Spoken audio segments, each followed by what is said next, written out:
Ukraine की जंग में ऐसे ऐसे वाकये सामने आ रहे हैं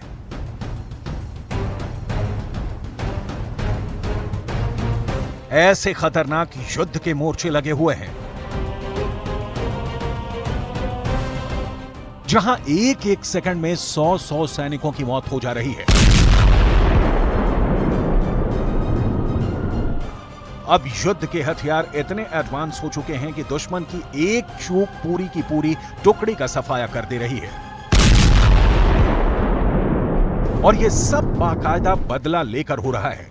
रूस और यूक्रेन की फौजें एक दूसरे पर घात लगाकर हमला करने के लिए ताक में बैठी हुई हैं और पलक झपकते ही जंगी मैदान में मौत नाच रही है।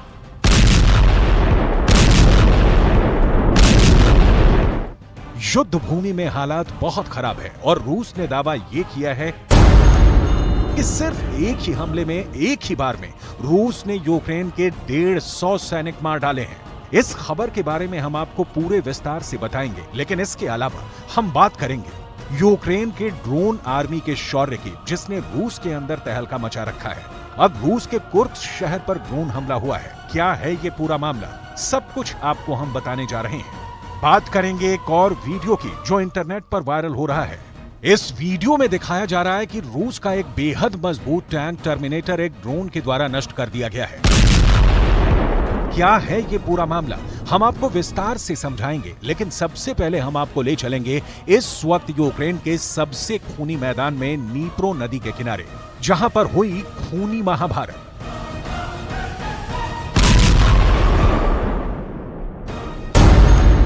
रूस की आर्मी की तरफ से शनिवार को यह दावा किया गया कि खेरसोन के इलाके में नीप्रो नदी पार कर रहे यूक्रेन के 150 सैनिकों को मार दिया गया है। आखिर रूस ने किस हमले का इतना खूंखार बदला लिया है, ये हम आपको बताएंगे, लेकिन सबसे पहले हम बात करेंगे कि आखिर रूस की सेना की तरफ से क्या दावा किया गया है। रूस की सेना ने दावा किया कि लगभग 150 यूक्रेनी सैनिक नीप्रो नदी के बाईं तरफ रूसी कब्जे वाले इलाके में घुसपैठ करने की कोशिश कर रहे थे। अचानक यूक्रेन की इस कोशिश का जवाब देने के लिए फौरन कार्रवाई की गई। घुसपैठियों पर फायरिंग की गई, जिसमें पूरी की पूरी टुकड़ी ही खत्म हो गई और इस तरह नीप्रो नदी के बाएं किनारे पर पैर जमाने की कोशिश को नाकाम कर दिया गया है। अब जो बात रूस की सेना ने छुपा ली है वो ये है कि यूक्रेन के इन 150 सैनिकों को सरेंडर करवाने के लिए मौका भी नहीं दिया गया। बदले की कार्रवाई करते हुए ताबड़तोड़ अंधाधुंध फायरिंग खोल दी गई, जिसमें यूक्रेन के सैनिकों को भागने का मौका भी नहीं मिल पाया। यूक्रेन के एक एक गांव पर कब्जे के लिए खून की नदियां बहाई जा रही हैं। यूक्रेन के सैनिकों ने गलती ये कर दी कि जब वो रूस की आर्मी के द्वारा घेर लिए गए तो रूस के ही कब्जे वाले गांव में छुपने के लिए भागे और यहां पर उनका पूरी तरह से सफाया हो गया। यहां आपके लिए ये समझना भी जरूरी है कि आखिर खेरसोन के अंदर नीप्रो नदी पर कब्जे को लेकर इतनी खूंरेज जंग क्यों हो रही है। आखिर क्यों नीप्रो नदी का पानी खून से लाल हो रहा है, इसके लिए आपको यूक्रेन का यह नक्शा ध्यान से देखना होगा। यह है यूक्रेन की नीप्रो नदी और यह है खेरसोन का इलाका। दरअसल नीप्रो नदी खेरसोन के इलाके को 2 हिस्सों में बांटती है। नीप्रो नदी के ऊपर के मैदानी हिस्से में यूक्रेन के सैनिकों का कब्जा है, यहाँ पर जंग चल रही है, और नीप्रो नदी के नीचे के मैदानी इलाकों पर रूस की सेना काबिज है। पिछले साल रूस पूरे खेरसोन पर ही काबिज था, यानी नदी के इस पार और नदी के उस पार भी रूस के सैनिक मौजूद थे। लेकिन पिछले साल जब सर्दियां आने वाली थीं तो खेरसोन के यूक्रेन की तरफ वाले इलाके में रूस के सैनिकों के फंसने और मरने का खतरा था। इसीलिए रणनीति बदलते हुए बहुत चालाकी से रूस के सैनिकों ने खेरसोन की नदी के एक तरफ के इलाके को छोड़ दिया और नदी के दूसरी तरफ भाग निकले। और अभी भी रूस के सैनिक क्राइमिया की तरफ वाले खेरसोन के इलाके में जमे हुए हैं। लेकिन ज़ेलेंस्की सख्त आदेश पहले ही दे चुके हैं कि यूक्रेन के कमांडरों को किसी भी कीमत पर पूरा खेरसोन रूस के सैनिकों से खाली करवाना है। लेकिन रूस के सैनिक नीप्रो नदी की तरफ जमे हुए हैं और जैसे ही यूक्रेन के सैनिक नदी पार करने की कोशिश करते हैं, रूस के सैनिक फायरिंग कर देते हैं। यही वजह है कि नदी का ये पूरा इलाका एक खूनी जंग के मैदान में तब्दील हो चुका है।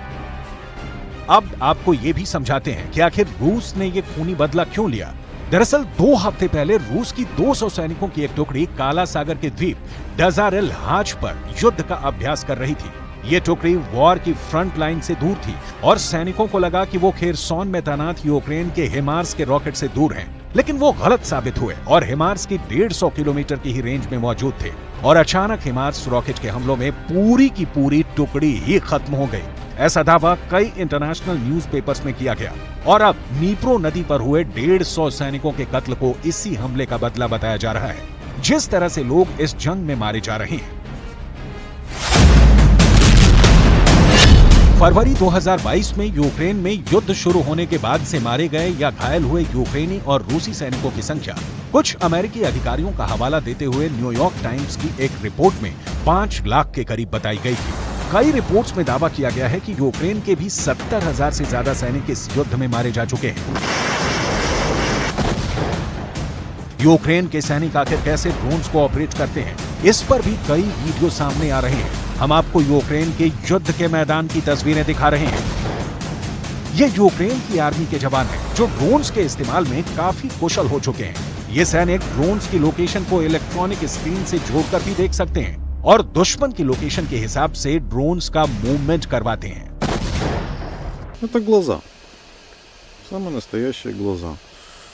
Вот, как человеку с плохим зрением плохо жить, так и, собственно говоря, для армии, если нету глаз, то, ну, да. Ну, вот примерно так выглядит проезд БМП. То есть это машина с пехотой на борту, то есть куда-то на позиции заезжали.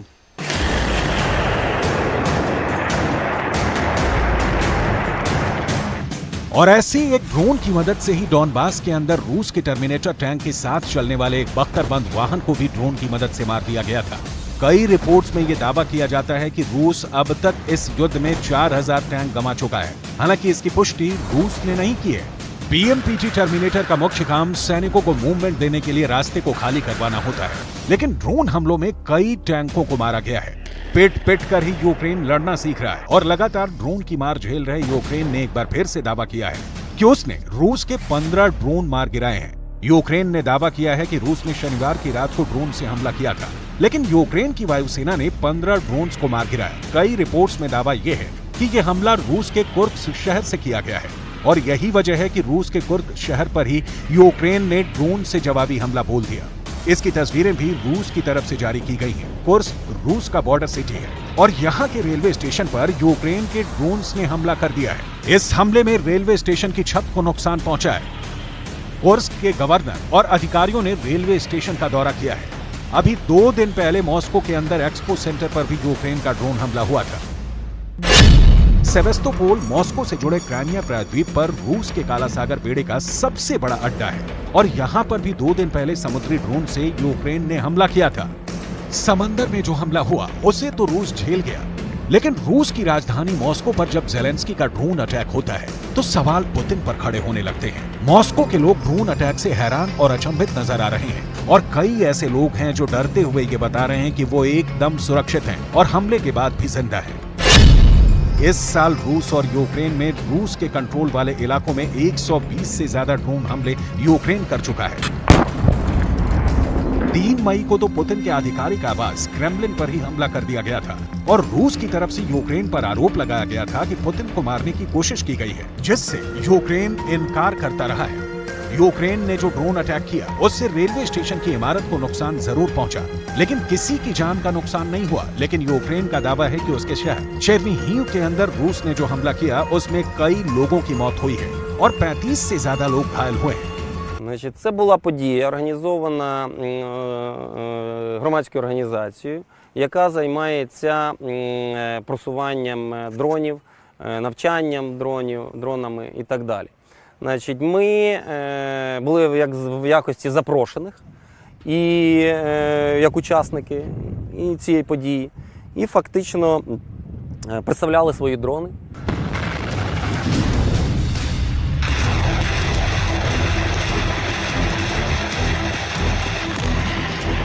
यूक्रेन के आंतरिक मंत्री इगोर क्लेमेंको ने सोशल मीडिया पर पोस्ट कर हमले की पुष्टि की। उन्होंने दावा किया कि घायलों में 11 बच्चे भी शामिल हैं। वहीं यूक्रेन के राष्ट्रपति वोलोदिमीर ज़ेलेंस्की ने कहा कि रूसी सेना ने एक थिएटर और एक विश्वविद्यालय सहित उत्तरी शहर चेर्निहिव के केंद्रीय चौराहे पर हमला किया है। ज़ेलेंस्की ने घटना का एक वीडियो भी जारी किया, जिसमें देखा जा सकता है कि सोवियत काल की एक बड़ी इमारत के चारों ओर मलबा दिखाई दे रहा है, जिसके चारों ओर खड़ी कारें आंशिक रूप से नष्ट हो गई हैं, छतें और खिड़कियां टूट गई हैं। Сьогодні після 11 години я сидів в кафе яке знаходиться в тому куті, і пив каву. Почув дуже сильний свист, я впав на землю, відбувся вибух дуже сильний. Мені скло падало, каміння, потім пиль велика. Я піднявся, вийшов в арку, побачив дуже багато людей окровавлених, побачив, як дитину в колясці несуть окровавлену. Ми почали допомагати людям, чим могли.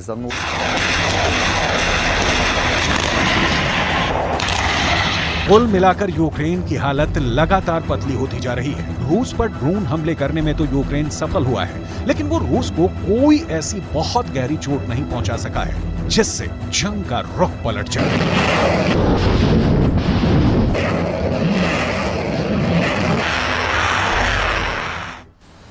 एक तरफ पुतिन अपने मून मिशन लूना के फेल होने का मातम मना रहे हैं, तो दूसरी तरफ ज़ेलेंस्की ने F-16 के बाद